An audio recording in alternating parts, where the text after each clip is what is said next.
My full name is Catarino Bonilla, and I was born in Lockhart, Texas. I'm going to go enlist in the Army. And he said, no, man, you're going to break the whole group here. I said, it's going nowhere for me. And I hitched right to Austin, Texas, 30 miles away. And some of the guys says, well, heck, if you're going, we're going too. And some of the guys that I enlisted, we ended up in Fort Ord, California for 3.5 years. I had to be everything of maybe 17 because I lied 1 year to get in the Army. So I kept it up. The guys used to have a lot of fights, and I never fought for anybody. Everybody's bigger than me. So, but I did fight with of all people, the captain of the group. Because we have roll call, finding out whether you've been there all night or not.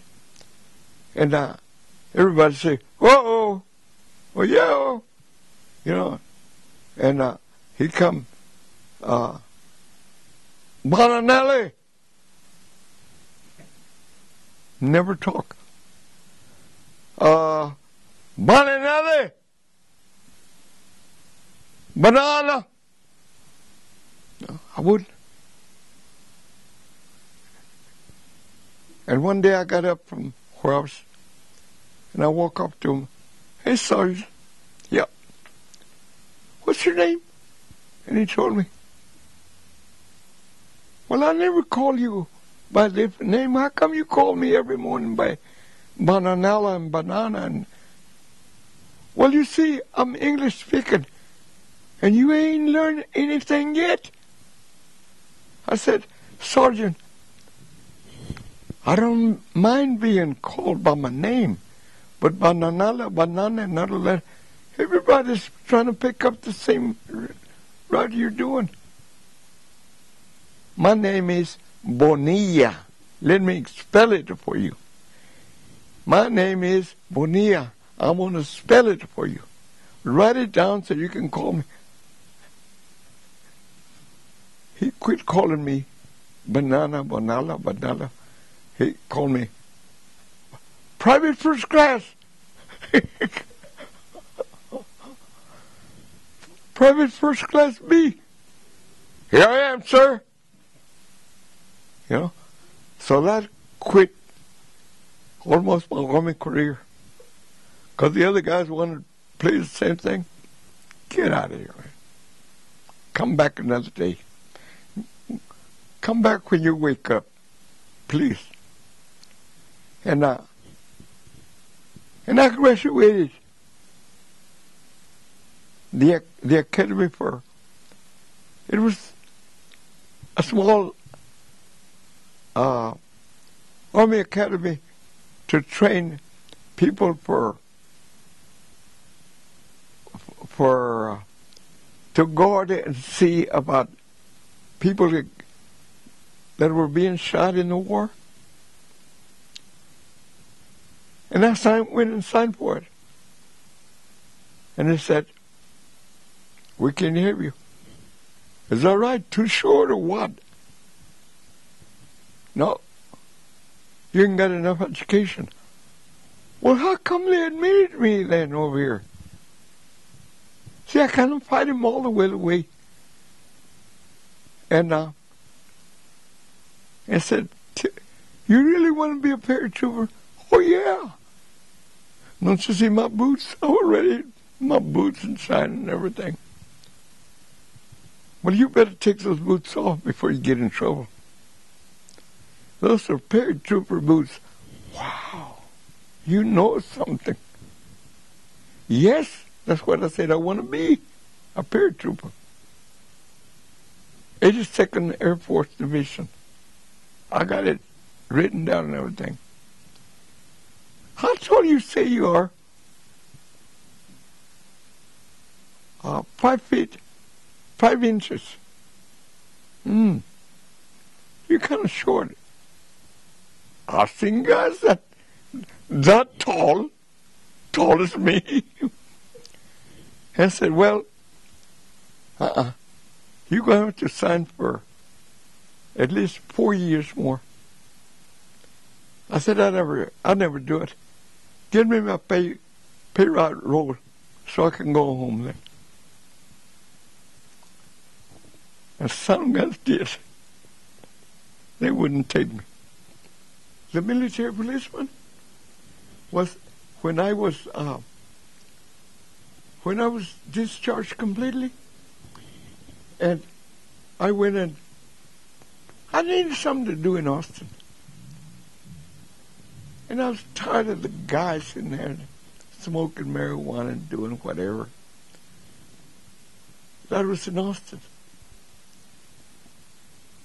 I lived in my own place because the U.S. Army, the U.S. government would pay me $20 a week. I was an MP. Who did you guard? A big United States prison. Where this prison were not hard prisoners, being big prisoners, but it was a prison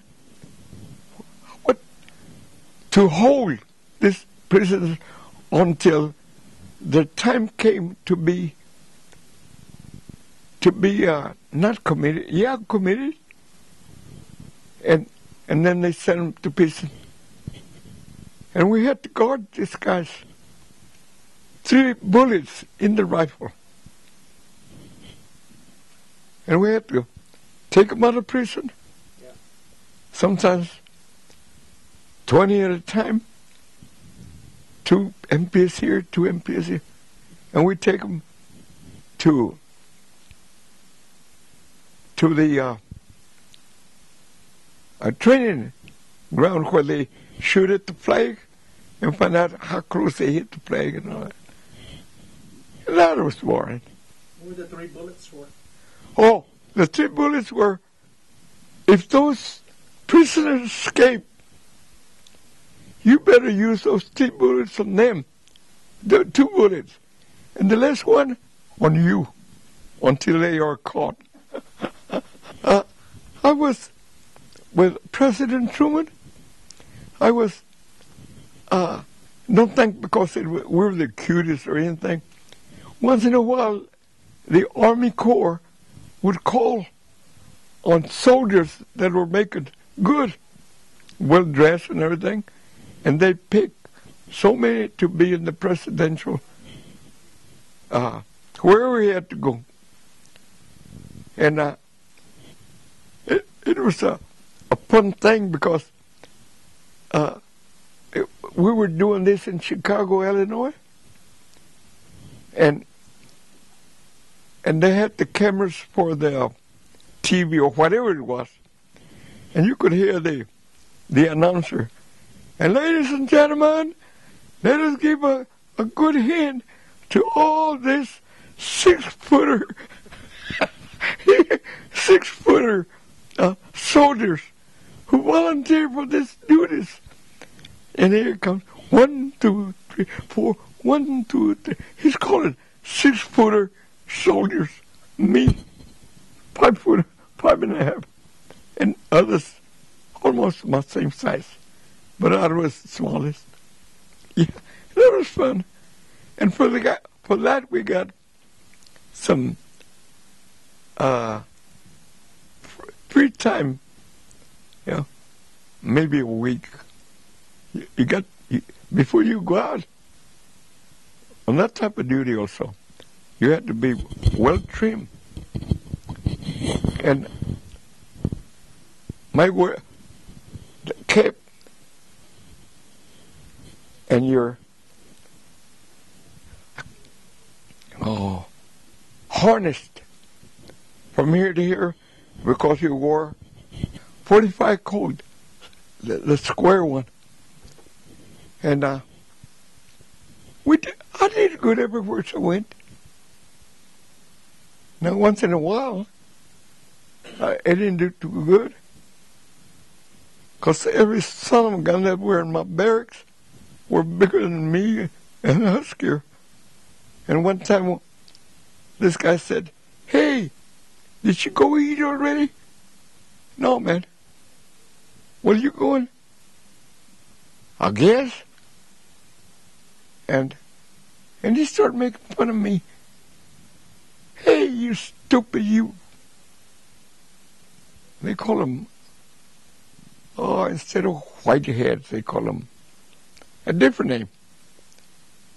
He said, "You didn't be calling me that." I said, "Well, you shut your mouth, man." And he said, "You want me to whip you? Where and when?" "Right here and now." I said, "With all this crowd?" "Yeah." I said, "You full of caca, man. You think that I'm going to let a big guy like you whip me in front of me, these people? Let's go to the lake." And he said, you Mexican, you think you're going to scare me because you got a bunch of Mexicans with you? I have no Mexican with me. I'm going to do it. If I'm going to do it, I'm going to do it on my own, buddy. Well, that was the end of that story. Because he whipped me.